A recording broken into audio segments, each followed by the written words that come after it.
오늘은 예수님의 비유 시리즈 6번째 시간이죠. 그래서 겨자씨 비유에 대해서 이제 살펴보게 됐는데, 여러분 우리가 성경을 읽을 때에 꼭 기억해야 될 원칙이 하나 있어요. 그게 뭐냐면은 본문이 가리키고자 하는 본문이 가리키는 궁극적인 주제가 뭐냐, 요거예요.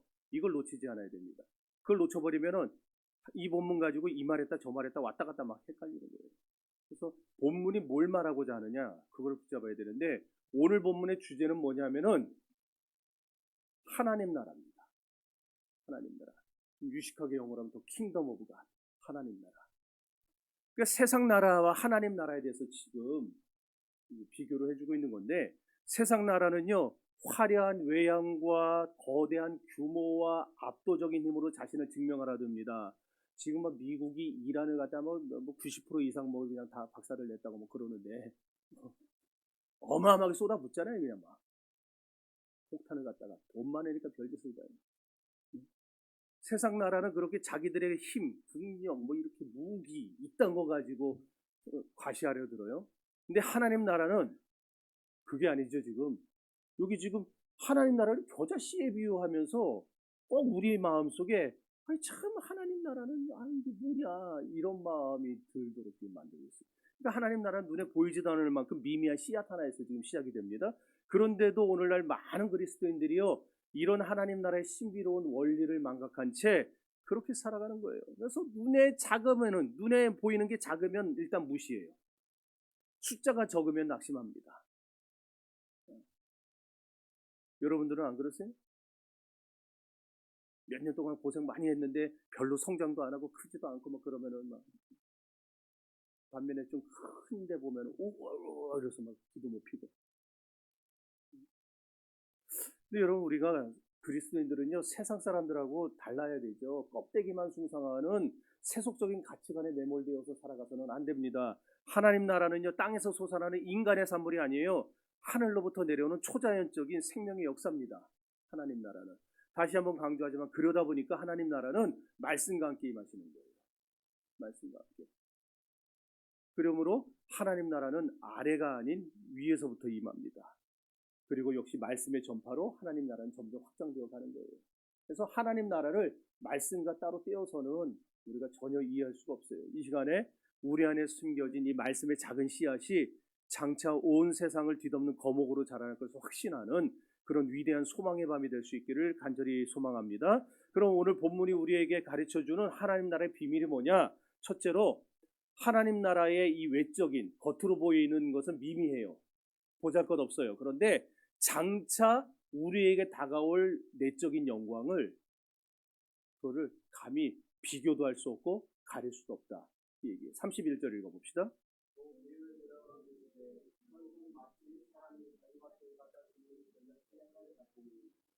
오늘 본문의 이 겨자씨 비유나 다음 주에 살펴볼 누룩 비유, 이제 33절이 누룩 한 절이에요. 누룩 비유.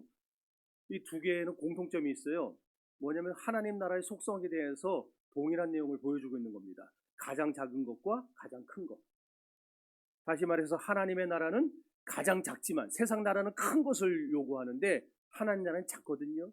근데 작게 시작하지만 결국에는 가장 크게 자란다. 이게 하나님 나라의 특징이에요. 세상 나라는 큰 걸 좋아하다가 그거 유지하지 못하고 점점 소멸해 가고 나중에 없어져 버리는 특징이잖아요. 역사상 강했던 그 강대국들 지금 남아있는 나라가 어디 있어요? 다 사라져 버렸지. 근데 하나님 나라는 시작할 때는 별거 아니었는데 지금까지 왕성하게 뻗어나가고 있고, 지금까지 점점 자라고 있고, 이게 하나님 나라와 세상 나라의 차이점이에요. 자, 그래서 예수님이 이 두 비유를 하면서 일부러 아주 작다는 것을 거듭거듭해서 지금 강조하고 표현을 하고 있는 거예요. 보세요. 예수님이 지금 하나님 나라를 겨자씨 하나에 비유하셨잖아요. 겨자씨가 얼마나 작은지 아세요? 아세요? 얼마나 적을까요? 얼마나 적을까요? 그래서 이러잖아요. 오늘 여러분의 그 착각을 제가 깨뜨려 드리겠습니다. 유대 사회에서 이 겨자씨라는 거는요, 관용구예요. 쉽게 말해서 우리나라 사람들 아주 작은 걸 말할 때 뭐 같다 그러죠? 바늘구멍 같다 그러죠. 바늘구멍 같다. 겨자씨 같다는 말이 유대사에서 그런 의미로 쓰이는 거예요. 관용구로. 그래서 아주 인색한 사람을 말할 때도 저 사람은 겨자씨만큼도 피를 흘리지 않는 사람이야, 이렇게 말을 했고요. 그리고 아주 까다로운 경우에도 겨자씨만큼 까다로워, 이렇게 표현을 해요. 우리는 바늘구멍 들어가는 것만큼 어려워 그러잖아요. 근데 그 사람들은 겨자씨만큼 아주 까다로워, 이렇게 말을 해요. 좀 약간 비슷한 면이 있는 것 같아요. 자, 그러기에 예수님도요, 제일 작은 믿음을 설명하시면서 너희에게 겨자씨만한 믿음만 있어도 그런 말씀을 하셨었죠. 처음 들어봐요. 여기 그래도 오래 다닌 사람들. 자, 읽어봅시다.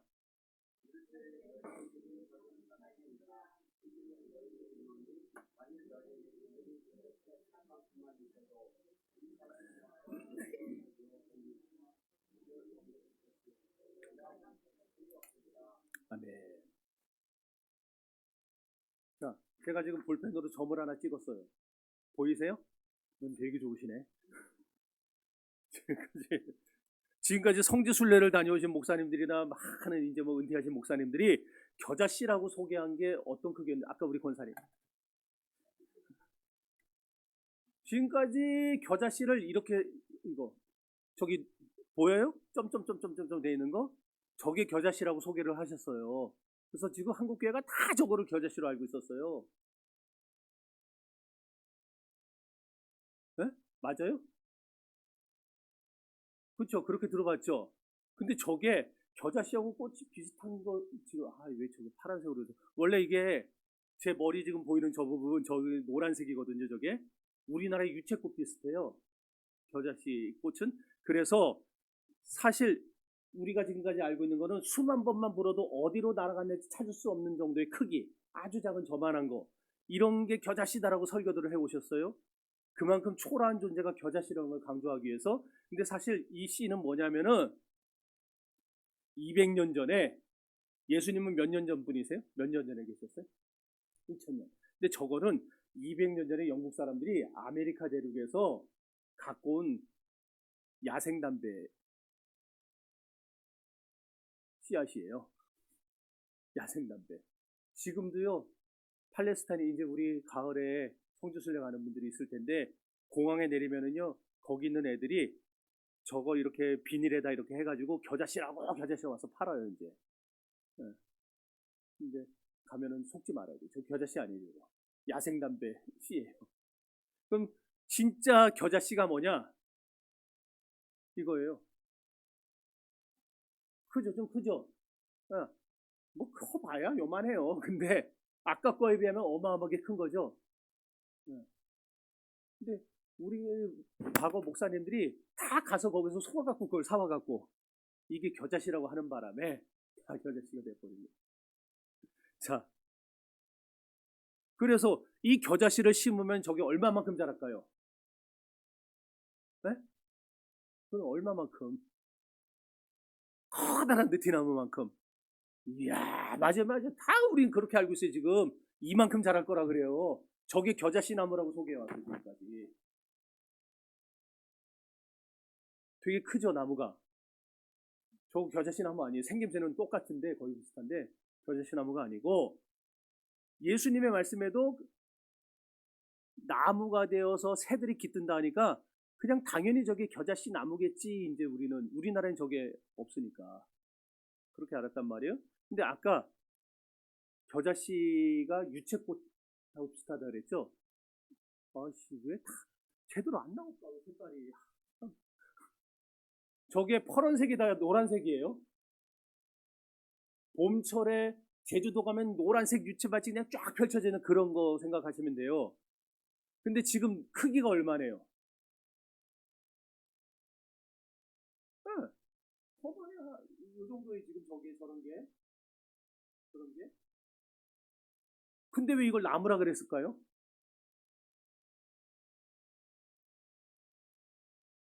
나무처럼 생겨서 그게 아니고, 그 히브리 사람들의 사고방식, 아까 우리는 바늘구멍 그랬는데 그 사람들은 겨자씨만 하다 하는 것 같이 이 문화적인 차이가 있어요. 우리는 풀과 나무를 구별할 때에 일단 확실하게 차이가 나죠. 우리는 나무라고 부르는 것들에 대해서. 근데 유대인들은 땅에 거의 붙어 있는 건 다 풀이에요.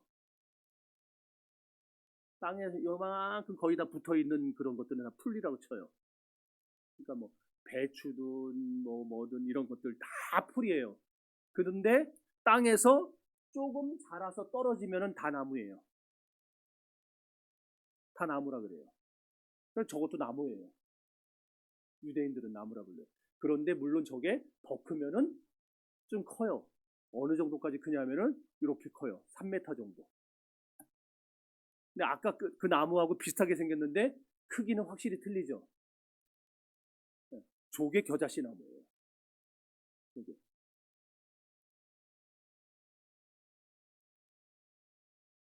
이해를 하시는 거예요. 지금 못 하시는 거예요. 지금 하고 있어요. 예. 반 뭐라고요? 모르겠는데요. 내가 가봤어야지. 내가 이번에 가보고 내가 얘기해 드릴게요. 확실히 물어보고.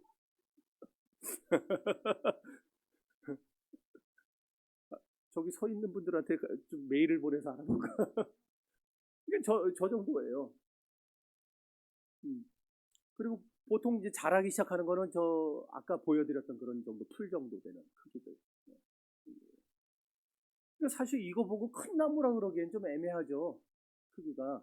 그럼 왜 예수님이 겨자씨 이 식물을 나무라 불렀네요. 조금 아까도 말했지만 식물을 이해하는 방식이 우리하고 틀려서. 그런 점에서 오늘 본문도 뭐라 그랬어요? 본문에서 좀 나왔잖아요. 힌트가. 자란 후에는 풀보다 커서 나무가 되네. 전에 우리가 가졌던 개역 성경에는 풀이라고 하는 거 뭐라 했는지 기억하는 분 계세요? 제가 있으면 내가 사탕 드릴게요. 뭐라고 했는지 모르세요? 나물이라고 했어요. 나물. 나물보다 커서 나무가 되네 그랬어요. 그러니까 나물이면 우리는 나물 알잖아요. 네, 그죠? 자, 이제 요거는 넘어가도 되겠죠? 예. 자, 그러면은 예수님이 말씀하시고자 하는 의도가 뭐냐, 이제 그게 중요한 거죠. 나무가 크냐, 작으냐, 그거 소용없고, 뭐, 커봐야 뭐 어쩔 거고, 작아봐야 어쩔 거예요. 우리랑 아무 상관없지. 그럼 도대체 예수님은 이 겨자씨 비유를 통해서 우리에게 뭘 말씀하고자 하느냐, 그걸 알아봐야 되겠죠? 예수님의 의도는요, 바로 유대인들의 사상에 있어서, 생각에 있어서 가장 작은 겨자씨가 가장 크게 자란다. 여기에 지금 의도가 있는 거예요. 예수님은. 그래서 가장 작은 것이 엄청 큰 것을 이루게 된다는 이 말씀을 통해서 이런 보잘것없고 그 다음에 초라한 겨자씨를 통해 예수 그리스도께서 이 세상에 오셨을 때의 모습을 보여주시는 겁니다. 여러분 예수님이 이 세상에 처음 오셨을 때를 상상을 해보세요. 그리고 우리 기독교는요 가장 작게 시작해 가장 크게 되었어요. 복음 사역과 전도도 똑같죠. 한 사람으로 시작하지만 온 가정으로, 온 마을로, 그리고 온 민족으로, 온 세계로 퍼져나가고 있습니다. 여러분 가정에서도 혹시 제일 처음 믿은 분들이 있을 거예요. 지금까지도 혼자 믿고 있는 분들도 있겠지만 어떤 가정들은요 그 한 사람으로 인해서 가정에 복음이 전해지기 시작하고 그 가정이 예수 믿는 사람들이 늘어가기 시작합니다. 그게 복음의 역사잖아요. 가장 작은 것에서 시작했지만 나같이 보잘것없고 나같이 형편없는 사람을 시작했지만 그러나 결국 나를 통해서 그 사람까지 변화시키고 가정을 변화시키는 복음의 역사. 예수님의 시작이 바로 그랬잖아요. 예수님의 시작은 작은 베들레헴에서 그것도 화려한 왕국이 아니고 말구이에서부터 시작이 됐죠.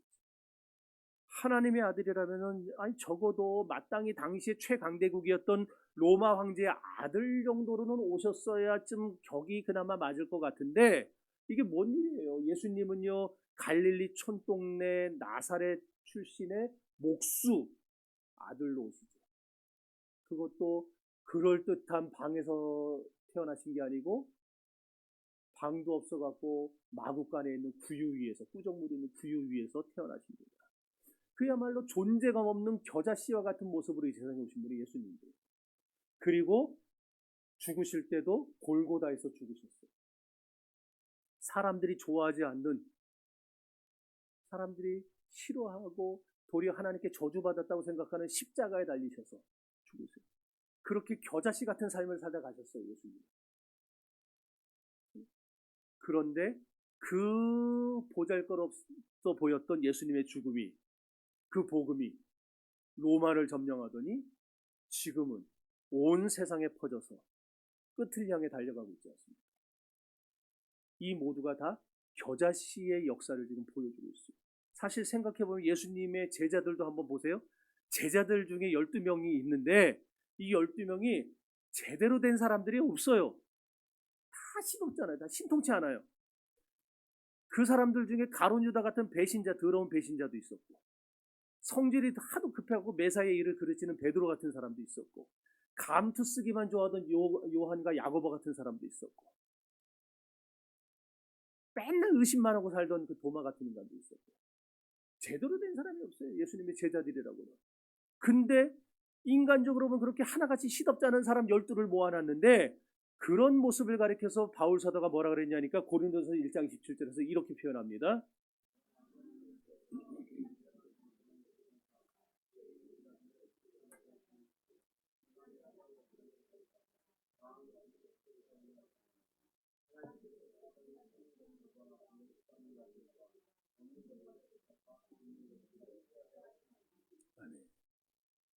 우리가 볼 때는 인간적으로 참 전부 저런 인간들만 모아놓으셨냐 하겠지만, 하나님은 저런 사람들을 택하셔서 예수의 복음을 땅끝까지 전하는 데 사용하셨어요. 그리고 오늘 그 복음이 우리에게까지 오게 된 겁니다. 겨자씨와 같은 역사죠. 여러분, 아까도 얘기했지만 세상은 힘의 논리로 움직입니다. 강한 사람들이 약한 사람을 지배하고 있는 자들이 없는 자들을 짓밟아요. 그러나 하나님은 가장 미약한 자들을 통해서 하나님의 주권을 선포하신다는 사실을 믿으시기 바랍니다. 십자가에 달려 무기력하게 죽어가는 예수님을 보면서 어느 누가 그분이 만왕의 왕이라고 하는 사실을 믿었겠습니까? 안 믿었겠죠. 안 믿었겠죠. 하지만 그 겨자씨 같은 죽음이 결국 인류를 구원하는 거목의 뿌리가 되지 않았어요? 그러므로 성도 여러분, 지금 여러분의 삶이 혹시나 겨자씨처럼 초라해 보인다면, 여러분 중에는 작은 교회 성도라고 기죽고 있는 그런 분은 없죠? 없죠? 그건 좀 많이 거짓말이고 적당히 거짓말을 치셔야지. 그래서 저는 거짓말 하려고 그럽니다. 아유, 교회 몇 명 정도 나와요? 그러면 나올 만큼 나옵니다. 나올 만큼. 그러니까 여러분들도 지금 자신의 인생이 겨자씨 같이 지금 별 볼 일 없고 뭐 내세울 만한 게 없고 난 가진 거 없는 보통 사람이라고 기죽지 말라는 거예요. 하나님 나라의 가치는 그 시작의 규모 있지 않아요. 시작이 겨자씨만한 거 사람들은 무시하지만 하나님 나라는 그 보이지 않는 그만한 그 작은 겨자씨 갖고 새들이 깃들이게 만들고 온 세상에 복음이 전파되게 만드셨는데, 하나님이 여러분의 지금 주신 씨앗, 이 겨자씨 같은 씨앗이 땅에 떨어져서 죽으면은 얼마나 놀라운 열매와 결과들을 만들어낼지 기대하면서 사시기를 바랍니다. 그러니까 우리가 가진 게 보잘것없는 게 그게 중요한 게 아니고 내 안에 계신 하나님이 얼마나 크냐, 그게 중요한 겁니다. 우리 하나님은 이 세상 모두를 다 갖고 와도 하나님의 발 하나도 못 덮을 거예요. 온 우주가 그분의 발등상이라고 그랬습니다. 그런 거대한 분이, 위대한 분이 여러분 안에 있어요. 지금 여러분 안에 지금 딱 씨앗으로 들어있는 거예요. 그러니 여러분들은 지금 힘들고 지금 어렵고 지금 초라해 보인다고 기죽지 말고 여러분 안에 있는 하나님이 어떤 역사를 써내려 가실지를 기대하면서, 내가 나이가 몇인데, 내 나이가 몇인데 그게 뭐가 중요해요? 내 나이가 어때서 그런 노래도 있는데. 네. 여러분 얼마나 놀라운 일을 하실지 기대하면서 하시기를 바랍니다. 자, 하나님은 지금도요, 세상이 주목하지 않는 겨자씨 하나를 통해서 우주적인 구원 역사를 써내려갈 충분한 능력이 있는 분이십니다. 그러므로 작다고 부끄러워하는 건 하나님을 모독하는 거예요. 작은 건 내가 작은 거지, 그죠? 내 안에 계신 하나님이 작은 건 아니잖아요. 믿습니까? 두 번째로, 복음의 역사는 사람의 노력이 아니라 씨앗 자체에 내재한 생명력으로 전개된다. 말이 좀 어렵죠. 오늘 본문에 우리가 꼭 주목해야 될 신학적인 용어가 하나 숨어 있어요. 바로 생명력이라는 겁니다. 생명력. 여러분, 씨앗이 자라는 이유는 씨앗 속에 생명이 들어있기 때문에. 그렇잖아요. 읽어봅시다.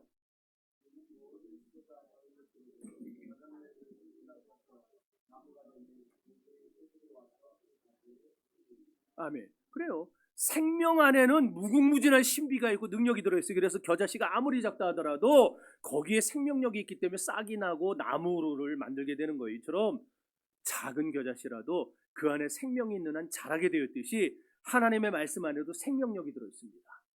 그래서 말씀이 사람이라는 밭에 떨어지면 그 말씀은 스스로 일을 하기 시작하는 거예요. 사람은 그저 심을 뿐이고 물을 줄 뿐이지만 자라게 하시는 오직 하나님이십니다.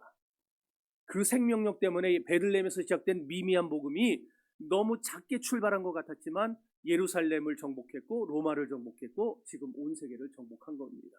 따라서 우리 교회는 겨자씨의 생명력을 잃지 않도록 주의해야 돼요.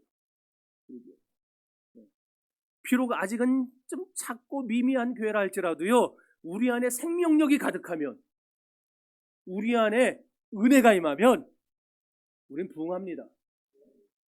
실제로 지금까지 매년 그래도 하나님이 몇 명씩 보내갖고 그냥 꾸역꾸역 엄청 가게 하시잖아요. 지금.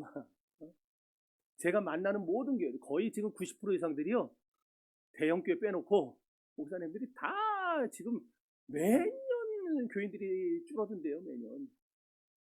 근데 우리는 어쨌든 꾸역꾸역 몇 명이라도 늘잖아요, 지금.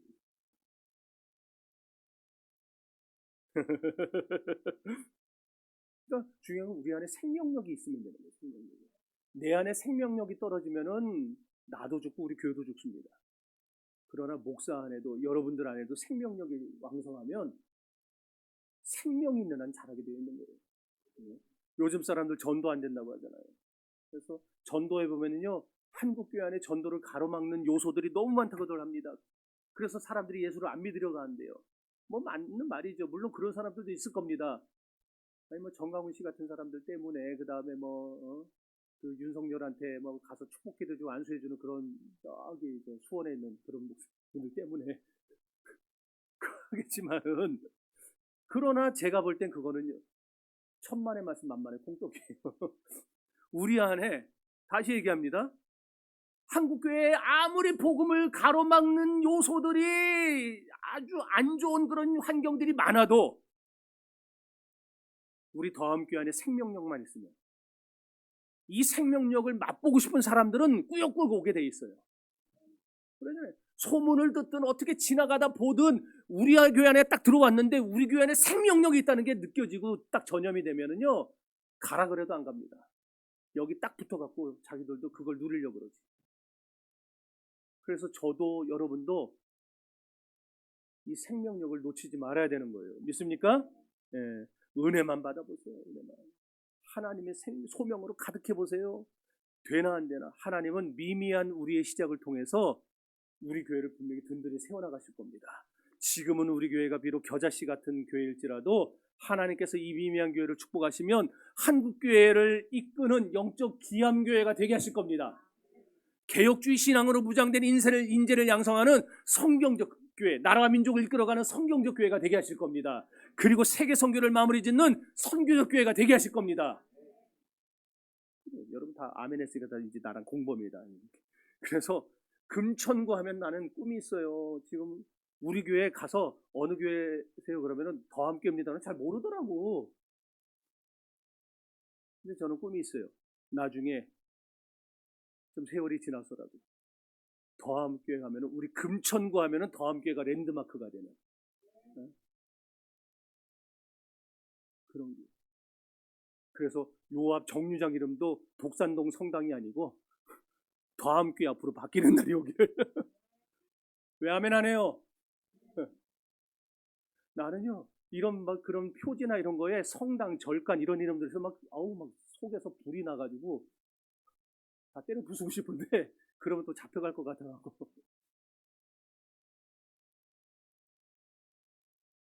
자, 복음은 절대 멈추지 않아요. 복음은 절대 실패하지 않습니다. 씨앗 속에 갇혀 있는 그 거대한 에너지가 씨앗을 깨뜨리면 땅을 뚫고 나오는 것처럼 우리 안에 심겨진, 여러분 안에 심겨진 예수의 생명도 반드시 싹을 틔우고 열매를 맺고 자라나는, 승리하는 그런 날이 올 줄로 믿습니다. 셋째로, 현재의 그런 미미함 속에서 장래의 영광을 미리 내다보는 비전의 사명자들이 되셔야 됩니다. 겨자씨를 손에 쥔 사람에게 있어서 가장 필요한 덕목이 있다면요, 바로 환상입니다. 환상. 그러므로 겨자씨를 뿌리는 사람은요, 먼저 새소리를 들어야 돼요. 여기 예수님 그러셨잖아요. 지금 자란 후에는 풀보다 커서 나무가 되며 공중의 새들이 와서 그 가지에 깃들이니라. 아니, 지금 갖다 심었는데 아직 자라지도 않았어요. 근데 예수님은 뭐까지 내다보시는 거예요? 나중에 나무가 돼서 거기에 새들이 와서 깃들이게 되는, 새들의 소리가 막 울려 퍼지는 그것까지 예수님 내다보고 계시는 거예요. 이게 비전입니다.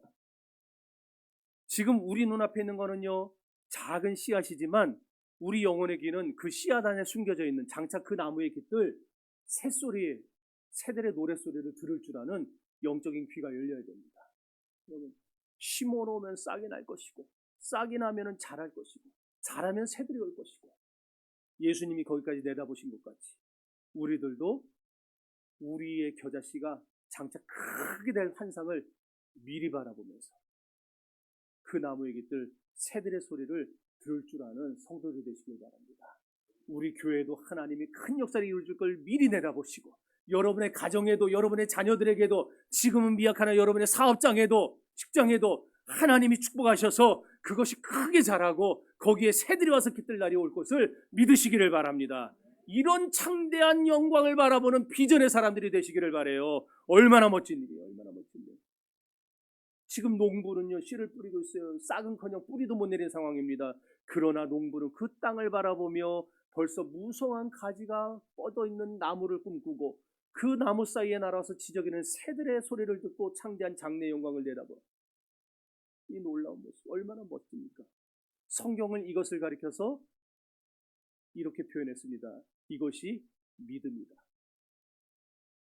그래서 히브리서 11장 1절은 말하지 않습니까? 믿음은 바라는 것들의 실상이요, 보지 못하는 것들의 증거니.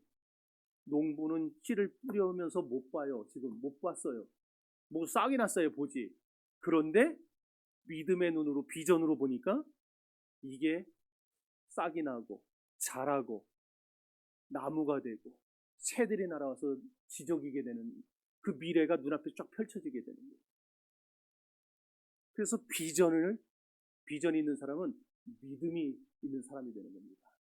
근데 비전이 없으면은 믿음이 가진 사람이 몇 개요? 여러분, 꿈을 꾸세요. 헛된 개꿈 꾸지 말고 믿음의 꿈을 꾸세요. 참된 비전은 사람의 야망이 아니에요. 기록된 하나님의 약속을 미리 현재로 끌어당겨서 맛보는 성령의 역사가 우리가 붙들어야 될 진짜 참믿음입니다. 오늘 여러분의 인생에 겨자씨만한 고난만 보이십니까? 아니면 그 고난을 뚫고 찬란하게 피어오를 하나님의 영광이 보이십니까? 세상 사람들은 다 자란 뒤에야 와 대단하다고 박수를 쳐줍니다. 그러나 성도들은요, 씨앗일 때부터 하나님을 찬양해야 됩니다. 사람들은 결과만 보고 박수하지만 우리는 지금 이 씨를 뿌리는 이 순간서부터 하나님을 찬양해야 돼요. 왜? 이 작은 씨를 통해 하나님이 역사하실 거니까.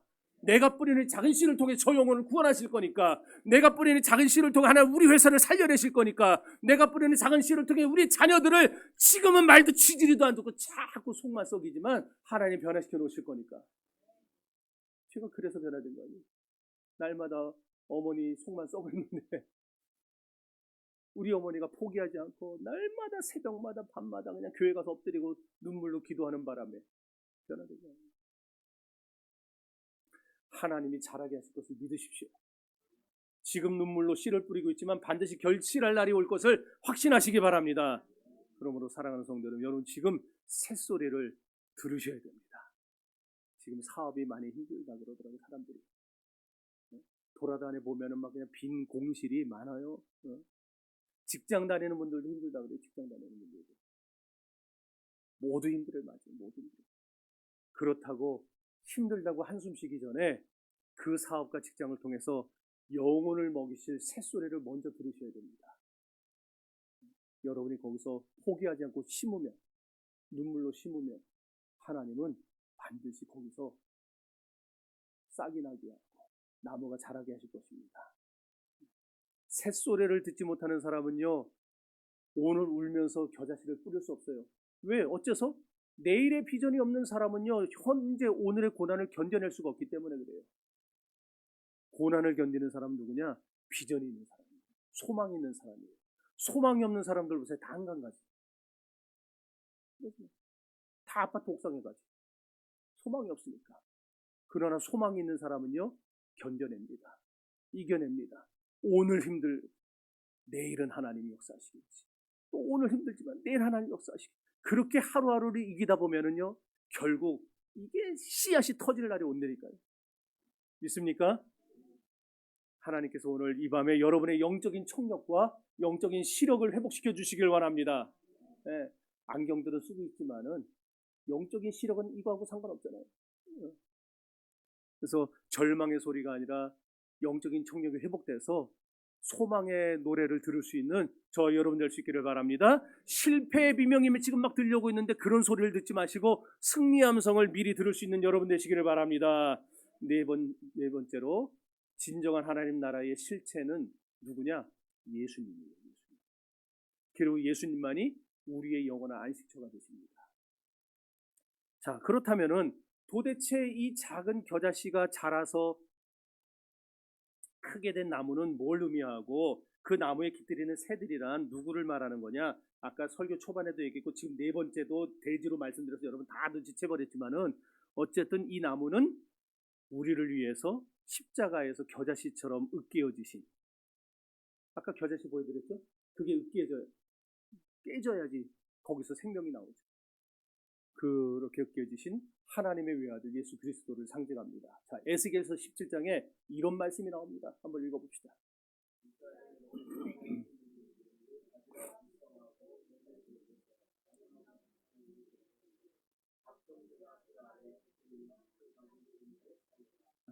지금 예수님이 마태복음 13장 이 32절에서 나무가 되면 거기 새들이 깃드니라라는 말씀을 여기서 가져와서 하신 거예요. 에스겔 17장 23절에서 에스겔이 환상 중에 메시아 시대를 내다보면서 예언한 내용을 가지고 예수님이 당신을 가리켜서 내가 바로 그 겨자씨고 그 나무고 많은 사람들이 나를 통해서 내 안에서 안식을 누릴 것이다. 그래서 예수님 마태복음 11장에서 그 말씀도 하시죠. 수고하고 무거운 짐진 자들아 다 내게로 오라. 내가 너희를 쉬게 하겠다. 에스겔의 예언이 오늘 예수님의 비유를 통해 성취가 된 겁니다. 이렇게 예수님은 가장 낮은 그런 곳에 심겨진 겨자씨였지만 부활의 영광으로 장대한 생명의 나무가 되셨습니다. 그리고 이제 유대인이나 이방인이나 인생의 모든 무거운 짐을 진 모든 새들, 여기 있는 황새, 이새, 박새, 여러분 다 새잖아요. 다 우리 같은 모든 새가 그분의 십자가 그늘 아래로 좀 더 모여들고 있어요. 그렇습니다. 오직 그리스도의 십자가만이 전 우주적인 안식처예요. 그래서 그분께 접붙임을 받은 영혼들은 영원한 안전을 보장받게 되는 겁니다. 믿습니까? 성도 여러분, 세상 어디에 안식이 있습니까? 없어요. 돈 아래에 안식이 없어요. 권력 아래에 안식이 없어요. 이 세상 어디에도 참 안식은 없습니다. 며칠 전에 내가 우리 집사람한테 야, 한 달에 저 빌딩 갖고 있어서 월세를 1,000만 원씩 받는 사람은 얼마나 좋겠냐? 어? 하고 싶은 거 다 하고 먹고 싶은 거 다 먹고 우리들이 그런 얘기를 했어요. 쥐뿔도 없으면서. 근데요, 제가 그런 부자를 아는데 그분들이 저만 만나면 목사님 기도해 주시겠습니다 그런다니까요. 아, 내가 진짜 기도는 해주지만 속으로 와서 약 올리는 건가요? 근데 그런 부자들도 맨날 염려가 있대요. 맨날. 나도 도대체 그 염려가 뭔지 좀 경험해보고 싶구만. 근데 그렇다니까. 그러니까 돈이 아무리 많아도 안식을 못 누리는 거예요. 평안하지가 않은 거예요. 근데 저는 쥐뿔도 없는데 평안해요. 없어서 평안한 건지. 여러분, 세상 어디에도 안식은 없어요. 오직 우리 주님 예수 그리스도의 십자가 그늘 아래 들어가야 참된 안식이 있습니다. 참된 평강이 있습니다.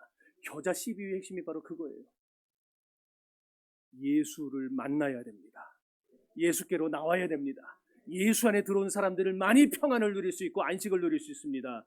그러므로 이제 우리가 해야 될 일이 분명해지죠. 우리의 시선을 이제 규모에서 작고 크고 좁고 많고 이런 거에서 이제 우리의 시선을 생명으로 옮겨야 됩니다. 내 안에 생명이 있는가? 내 안에 생명이 있는가? 그리고 내 안에 예수의 생명의 씨앗이 심겨져 있는가? 그리고 있다라면 이제 그 씨앗을 틔워야 되겠죠.